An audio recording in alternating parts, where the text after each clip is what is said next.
I guess we got them in skill, I thought, offensively, and then defensively. Not only they win team, I thought they won team by a bigger margin than our little scoring system would suggest.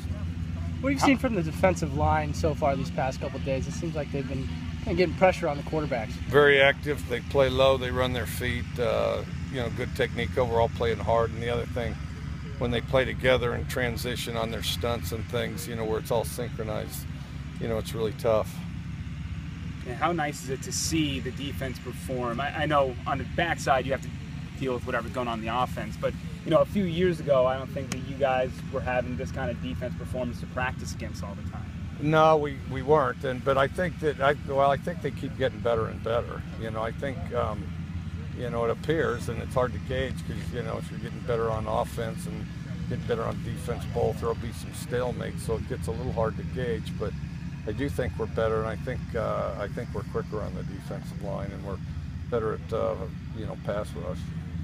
And then also on that defensive line, just how huge is it to have Hercules back? And I still think people on the outside are surprised about how effective he is with that stature that he presents, but he can bulldoze anybody. Yeah, great leverage. He's got great leverage. He's real field strong. For out here, as far as knows just when to yank a guy or run through a guy, and then he's quick. When he plays at nose guard, I think it's really tough. We've seen from the secondary, I know Jalen's not an upperclassman, but they play with a lot of experience. Him, Marcellus, Robert Taylor. What have they been doing the past couple of days to really give the receivers some fits?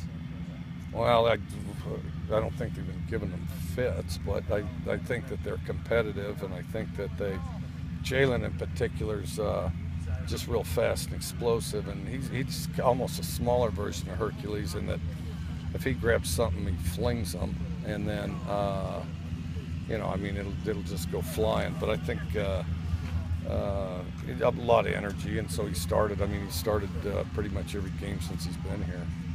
Well, Coach, what do you look for in the season? What is your potential for the team? We're going to do the best we can to win one game a week every week.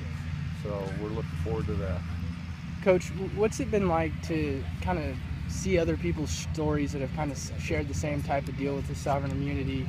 I know you've kind of talked with some people back and forth on Twitter. Yeah, well, it's obviously a travesty. I mean, you have one state that's isn't congruent with the others as far as honoring contracts. They have a license to not honor contracts, and you got good, loyal people in Texas. That deserve better than that, and the volume of examples, which I plan to post one a week. This week I ended up two because there was a ruling in Austin where they didn't let a guy have his day in court over medical benefits, and you can make all the arguments you want whether or not the guy deserves to win the case or not. The guy deserves to have his case heard. I mean, that's why we had the Boston Tea Party. That's why we fought the American Revolution.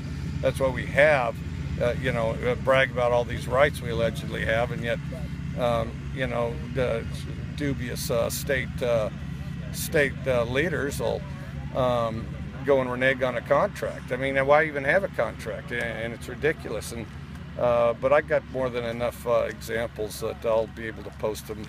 I'll be able to post them the rest of my life, I'm sure. I say, Mike, you love having competition. I know that. And at wide receiver, you have a couple of young guys that are, look, at least just from the outside looking in, that are stepping up.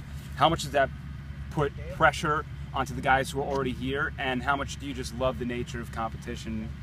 I think some guys have just improved from last year to this year, so I think that's elevated competition. Then those young guys definitely put some pressure on them, and our freshmen are generally speaking, are quicker and taller than we've had, and some of them will play this year. We'll just have to see what happens and sort it out. I mean, obviously, we'd like to redshirt all of them, but I doubt that'll happen.